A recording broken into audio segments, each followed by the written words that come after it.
Hello guys, off page ఎస్ఈఓలో off page అనే topic ఉంటుంది. ఆన్ పేజ్ అనేది 70% ఇంపాక్ట్ అయితే ఆఫ్ పేజ్ అనేది 30% ఇంపాక్ట్ అవుతుంది. It's more of back links. ఈ బ్యాక్ లింక్స్ వల్ల వెబ్సైట్కి డొమైన్ అథారిటీ, పేజ్ అథారిటీ పెరుగుతుంది అనమాట. అందుకే మీరు చూస్తే కొత్త వెబ్సైట్స్ అనేది టాప్లో ర్యాంకింగ్ కావన్నమాట. మీరు బ్యాక్ లింక్స్ అనేది ఇంప్రూవ్ చేసుకుంటూ పోతే అప్పుడు ఆ వెబ్సైట్ ర్యాంకింగ్స్ బాగా వస్తుంది అనమాట.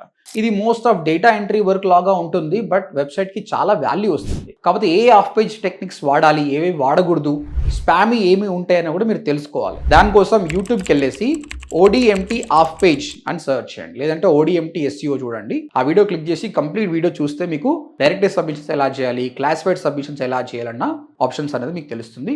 మీకు ఇంకేమైనా క్వశ్చన్స్ ఉంటే కామెంట్లో మెన్షన్ చేయండి, మీ ప్రతి కామెంట్కి నేను రిప్లై ఇస్తాను. సో ఒకవేళ మీరు వీడియోస్ చూసి నేర్చుకోలేను అనుకున్నప్పుడు you can join hour course అండి.